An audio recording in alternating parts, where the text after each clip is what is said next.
Testing. Take 2. This is the 3rd time I'm filming this. Just restart this, Cassie. Okay.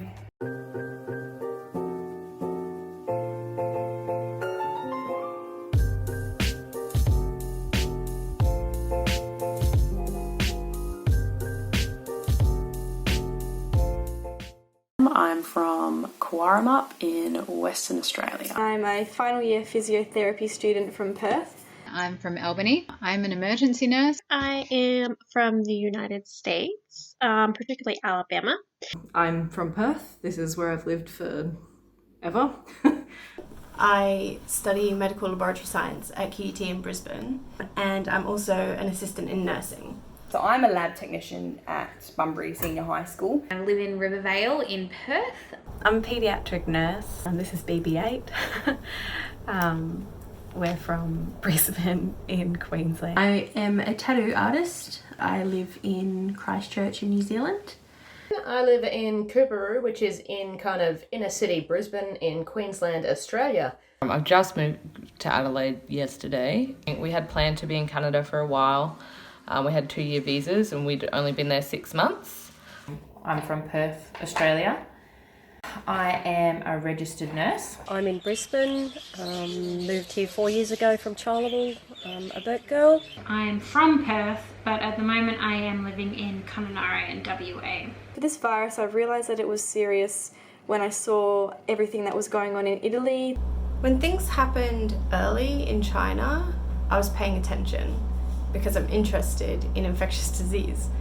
When I started to see the big death rates happening in Italy, that really kind of opened my eyes, and I felt like it was going to get pretty bad. I thought it was a lot of media sensation at first. I was thinking, oh, it can't be that bad, you know. The lockdowns, when they started to keep people out of Australia and from all the countries instead of just China, that's when it really kicked in for me. Okay, it was this. It's going to sound funny, and please don't judge me, but it was when they cancelled the NBA season. I was like, holy shit. I feel like we probably should have isolated a bit sooner, like a couple weeks a bit sooner. It's been a very delayed response here in Australia, but because I don't think everyone realises how serious this is. But I am really scared that we won't have the resources to cope. Being worried for, my family that are older, my friends around the world, I guess, that can't work and don't have government assistance. Not being able to get together with all my family is probably the hardest thing at the moment. Like, my partner and I look at it quite differently. I think she's really quite worried from a health perspective about people, and I am, don't get me wrong, I really am, but the economic ramifications of it really scare me. So the main thing I'm scared about is, harming those that aren't able to get over it. So the immunosuppressed and those over 65. Over the past few days, I've seen more tweets of people who are actually sick, people who have finally recovered enough to sort of be like, this is what happened, and that's really stressing me out. Obviously, the other scary part is just thinking about the losses that we all might start to personally experience at this time. This isn't something that we can just solely protect ourselves from, as we need everyone to work together. So really everyone should be isolating. On to the happy, fun part of this project. My chosen hobby is jam skating. I've decided to take up the Rubik's Cube. I'm going to do something that I can use for my nursing, which is to learn Auslan. Start teaching myself how to juggle it. There's one thing that I haven't really attempted to do much, and that is portrait cakes, so cakes of faces. My chosen hobby, I'm choosing to pick back up painting. Okay, so my chosen hobby is going to be lino cutting. I'm gonna be baking. I really like autobiographical comics, and so I've tried to keep a visual diary sometimes. That's what my project is going to be. Do it again, try and actually keep it going. I have decided to try and get better at drawing, maybe watercolours. Lowering our reliance as a family on the economic system. So, I mean, we still live in the world and we still need to buy stuff. We got some chickens, we just got them, they haven't laid yet, so hopefully that gets to be a big thing I can report back on. But I am going to teach myself a song on the guitar. My chosen hobby is shabby chic. I collect these, the 1001 Before You Die list. So what I'm going to do for my hobby is wool craft. The tools that I'm going to be using for that are my brand spanking new Moxies. My end goal is to be cool. The obstacle to that is the fact that I am not cool. So my brother is quite a big Rubik's cuber. He's done it for 6 years now. I can do the top face, which is what you can see here, but I still can't do the rest of it without looking at this detailed instruction sheet that he gave me. My goal is to get it done completely and to be able to finish it without using the instructions by the time this is all over. I just looked up a YouTube video just prior to filming this to try to say I'm learning sign. I am learning sign. Be pretty easy to measure success because basically anything above what I just did is going to be great. What I would really like to achieve is eventually I'd like to be able to have 1 minute of full juggling without dropping the balls, just, you know, throwing and catching, getting that really consistent flow going, and I am nowhere near that at the moment. And I made myself my own juggling balls out of balloons and rice. My partner said, "We're going to need that rice." And I said, no, I found old rice in the back of the cupboard. It's somehow sticky, even though it's uncooked. So I'm quite good at baking cake. I can't draw to save my life because faces are really difficult. And I don't work with any fondant, I only work with buttercream. So I have to make faces out of buttercream. And now even saying it out loud, I'm just like... So this is my baby. It's my big paddle offset spatulas. It should be good. So, just upside down. I'm probably gonna do some watercolors. Probably watch some Bob Ross videos. I learn how to make little tree friends. So my goal is to make something that's not crappy. Carve pictures out of the lino blocks and do some prints. I used to do it in high school 20 years ago. I'm not that old. 17 years ago.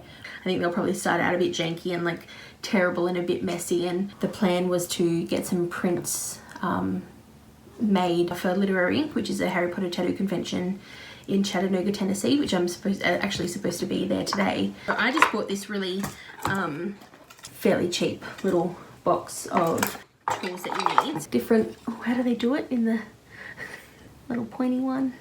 So hopefully I can get good at them and then make some nice prints to sell. Little pointy one. I don't like cooking.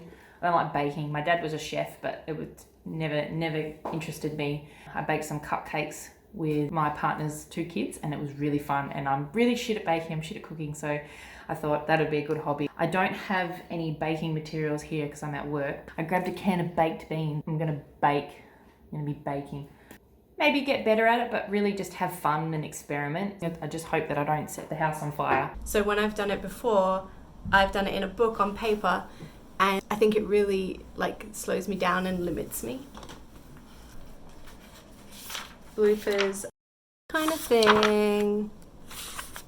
And using pencils and pen doesn't give me as much freedom to just go and not worry about making mistakes. So I'm going to do it digitally. That is like 12 minutes long. I'm really sorry. Let me know if the lighting's bad.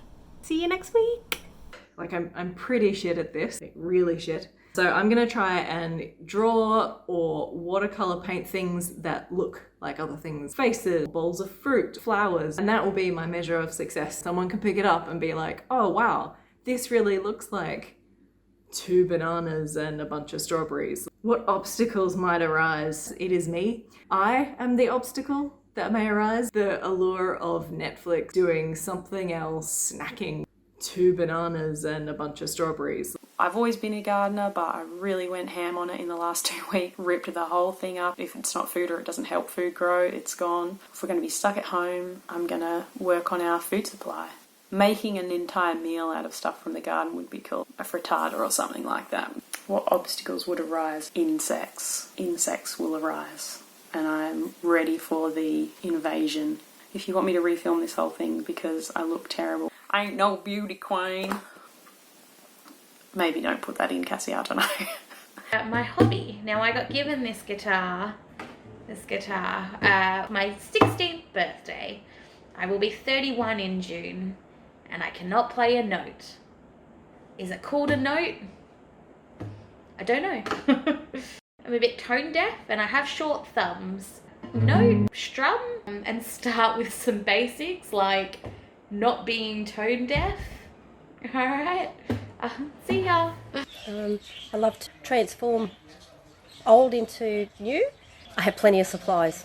Anybody who knows me knows that I tend to gather things, but this is going to be my project. You can see, whoop, not very good at this. Oh, covering the thing. So it's an old film box and I shall transform it inside and out. Thanks guys. Essentially, I just want to read and watch a lot of movies and things like that. These are some of my lists. It's not all of them, but there's a few of them. And a book about penguins, which by the sound of it is going to be pretty easy. The biggest obstacle that could arise is probably it being mentally difficult. The next few months are going to be hard. They've already started to be really hard, so we'll see how it goes. I'm going to go have a nap. Maybe I might eat some pancakes, but I'm going to go have a nap. I'm calling it Woolcraft so that I have options, because inevitably I will want to change what I'm doing. So that will include doing things like knitting, crocheting, worst case scenario making pom-poms.